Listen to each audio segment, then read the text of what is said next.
नमस्कार दोस्तों, स्वागत है आपका कॉइन ड्रिल में। क्रिप्टो की दुनिया के सबसे बड़े और ताज़ा अपडेट्स का आपका भरोसेमंद ठिकाना। और आज हमारे पास है एक बड़ी खबर जिसने वीकेंड पर पूरे मार्केट को हिला दिया। बिटकॉइन में अचानक आई फ्लैश क्रैश से 550 मिलियन से ज़्यादा की लिक्विडेशन हुई, जबकि इथीरियम ने शानदार प्रदर्शन किया और निवेशकों का ध्यान अपनी तरफ खींच लिया। तो आखिर हुआ क्या? आइए विस्तार से समझते हैं। रविवार को एक बिटकॉइन व्हेल ने अचानक 24,000 बीटीसी बेच डाले, जिसकी कीमत उस समय 300 मिलियन से भी ज़्यादा थी। इस भारी सेल ऑर्डर ने पहले से ही कमज़ोर लिक्विडिटी वाले मार्केट पर दबाव बनाया और बिटकॉइन को एकदम नीचे $111,000 तक धकेल दिया।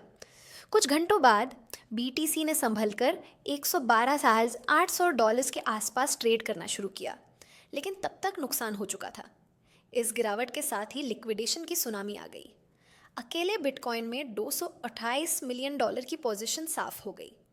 एथीरियम में भी 216 मिलियन से ज़्यादा की पोजीशन खत्म हुई और कुल मिलाकर सिर्फ एक दिन में 550 मिलियन से ज़्यादा का लीवरेज्ड पैसा उड़ गया।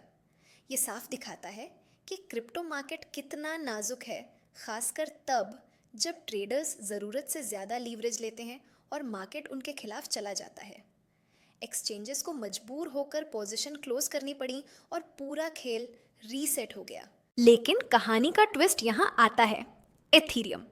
इस क्रैश के बीच भी बिटकॉइन से ज़्यादा मजबूत निकला। ETH इस समय लगभग $4,160 पर ट्रेड कर रहा है और पिछले हफ्ते में करीब 9% ऊपर है। एनालिस्ट्स का कहना है कि बड़े निवेशक और संस्थान अब बिटकॉइन से निकलकर इथीरियम में एंट्री कर रहे हैं।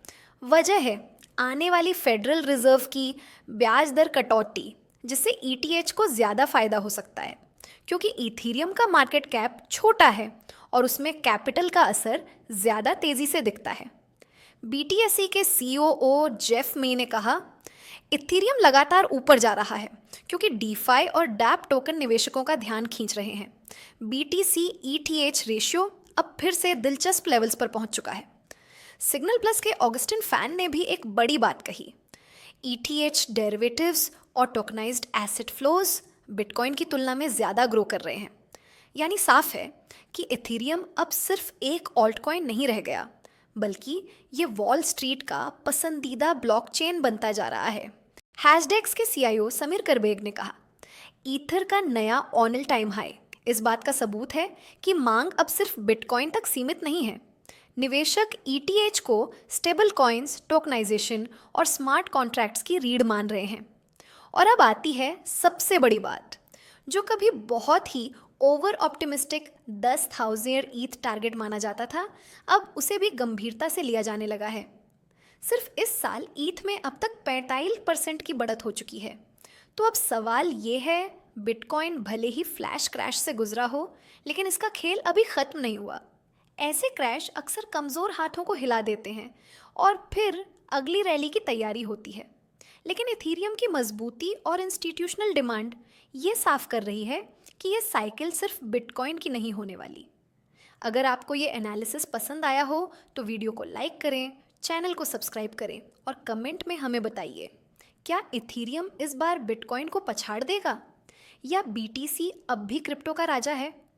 कल फिर मिलेंगे एक और ताज़ा अपडेट के साथ, जहां हम बताएंगे कि कैसे फेड की पॉलिसी में बदलाव अगली क्रिप्टो रैली को जन्म दे सकता है। तब तक होशियार रहें, स्मार्ट बने रहें और हमेशा